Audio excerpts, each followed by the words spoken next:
Buenos! E aí, você acredita que você já viveu outra vida? Que os seus medos, traumas ou até talentos inexplicáveis tenham vindo de uma existência passada? Pois é, hoje nós vamos mergulhar no mundo da hipnose, da regressão a vidas passadas e discutir o que é fato, o que é crença e o que é só pura controvérsia. Fica até o final desse vídeo que você vai gostar dele. Primeiro, acho que o mais importante é a gente falar sobre o que é hipnose. Eu não vou conceituar de uma forma muito meticulosa, mas é importante a gente saber que há duas teorias que querem explicar o que é hipnose. Uma teoria de estado e uma teoria de não estado.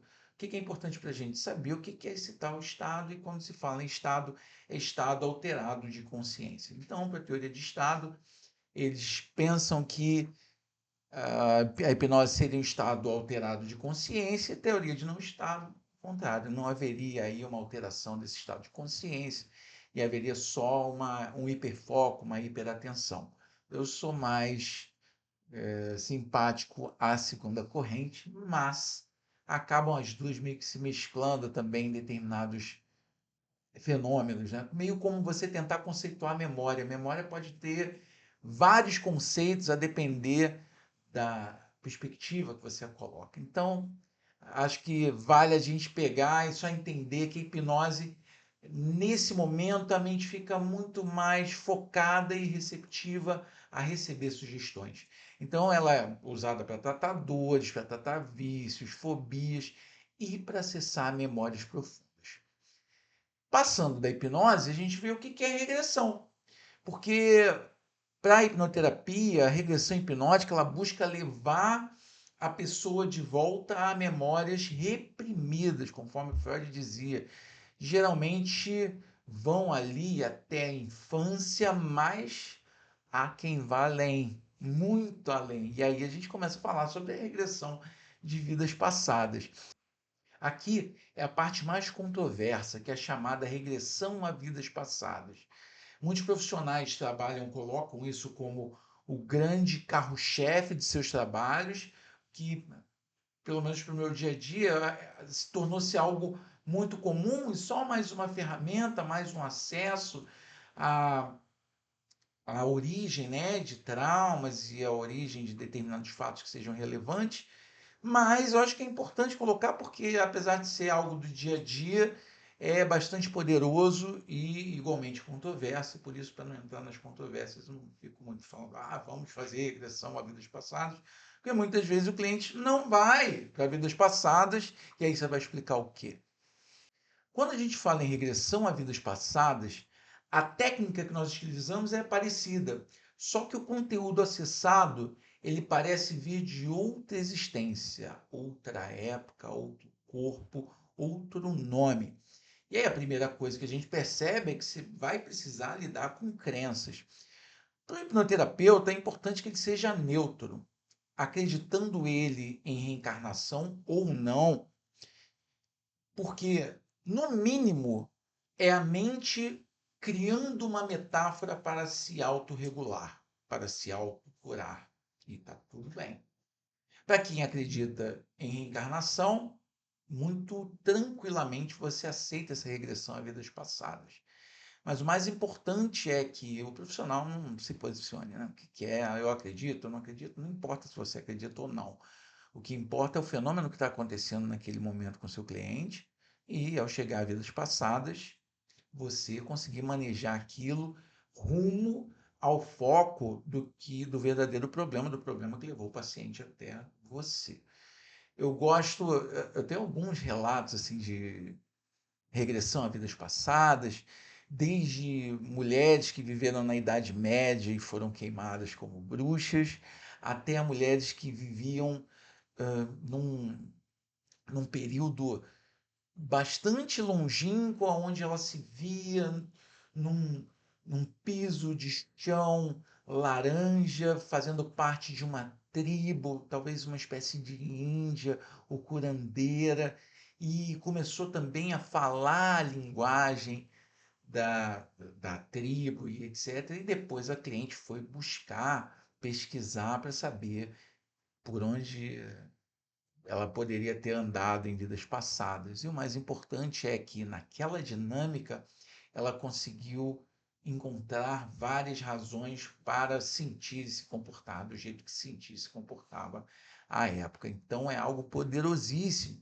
E é importante que nós tenhamos essa sensibilidade em guiarmos os clientes por essa história, por essa jornada, para que elas possam buscar ali as razões pelas quais algumas memórias ficaram ali reprimidas e trazer à tona o grande ponto focal, né, a ser trabalhado.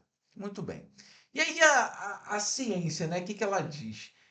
Bem, até hoje não há comprovação científica que essas memórias sejam reais. Pesquisadores sugerem que essas experiências podem ser fruto da imaginação, podem ser frutos da sugestão hipnótica ou até a criação inconsciente de narrativas. Bem, o que é importante é que nós lembremos que ciência e religião, eu não quero falar aqui sobre o espiritismo como uma religião, mas como uma doutrina, mas vamos falar de uma forma mais abrangente. A ciência e a religião ainda não encontraram essa harmonização para que uma pudesse servir melhor à outra. Talvez a espiritualidade tenha se permita mais esse acesso técnico, né, à ciência do que o contrário. Mas é importante a gente entender que comprovação científica não há, mas há vários relatos que acabam trazendo aí, pelo menos no mínimo, dúvidas. E aí a gente fica diante de uma controvérsia, né? Que enquanto terapeutas espirituais defendem que essas experiências curam traumas e trazem paz interior, e aí eu me coloco aqui, porque independentemente se você conhece, se você acredita ou não em reencarnação, eu já tive vários casos onde trouxe cura e paz interior quando a pessoa conseguiu acessar suas vidas passadas. E aí eu não não questiono. O importante é que o cliente consiga ter esse trauma tratado e que tenha essa paz interior. Mas muitos psicólogos e psicoterapeutas, eles alertam para o risco de falsas memórias. E isso é muito comum também, especialmente se elas forem usadas em contextos sensíveis, né? Como trauma, como um abuso. Então, acho que vale a gente ter esse olho aí, nesse alerta com relação a nossa, sofri abuso quando eu era uma mulher ou uma criança, um menino que vivia com o pai em 1945 e a pessoa não tinha nascido até então. Então é importante nós entendermos que há também a possibilidade de falsas memórias. Mas creio que no frigir dos ovos, o importante é ter acesso de alguma forma a causa do trauma ou a causa fática que fez com que a pessoa sofresse o que ela sofre hoje, suas questões, e que aquilo seja manejado de alguma forma, logicamente da forma mais eficiente possível. E aí é não entrarmos na questão de isso aqui é uma memória falsa ou não. Logicamente, memórias falsas, a depender do contexto, a depender do objetivo dessa regressão, podem fazer muita diferença, e aí sim a gente vai precisar adentrar no mérito para ver, opa, peraí, isso aqui é memória falsa? Vou dar um exemplo. Digamos que o cliente, eu já tive cliente, a cliente venha e fale assim, nossa, Alan, descobri que eu fui abusada pelo meu pai. E o pai vivo, então isso tem consequências. Então é importante que você informe ao paciente que essas memórias podem ser falsas também. Você pode falar, não vai dizer que são memórias reais, mas advertir que essas memórias também podem ser falsas. E aí é procurar verificar e só tocar nesse ponto caso seja super relevante para a resolução da questão.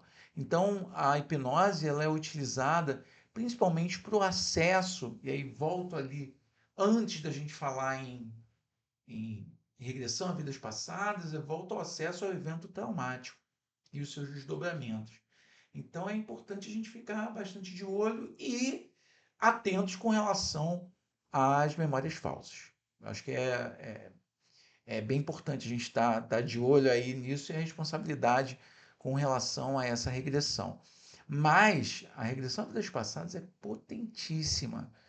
Durante uma década que eu atendo, todas, posso falar, todas as regressões a vidas passadas que ocorreram em consultório, todas elas resultaram numa melhora do paciente. Então, eu não tenho o que contestar sobre a eficiência e efetividade desse tipo de intervenção. Mas, no fim das contas, a pergunta continua. Estamos acessando vidas passadas ou apenas as profundezas da nossa própria mente? E você? Se você acredita em reencarnação, em regressão, você já passou por uma sessão de hipnose, uma sessão de... Tem gente que vem só para isso. Opa, eu quero fazer regressão para os passados. E tudo bem, você vai lá e dá. Não tem como você garantir que a pessoa vá regredir realmente, mas na maioria das vezes regride sim. E eu quero que você deixe comentário, curta o vídeo. E se você gostou do tema, quero que você se inscreva para mais conteúdos como esse. E aí, se você quiser um vídeo sobre... Eu vou aqui buscar nas minhas anotações alguns episódios de regressão, onde eu vou conseguir contar de uma forma mais detalhada uma jornada, por exemplo, de regressão. Se você gostou, quero que você curta, comente, compartilhe e tamo junto. Valeu!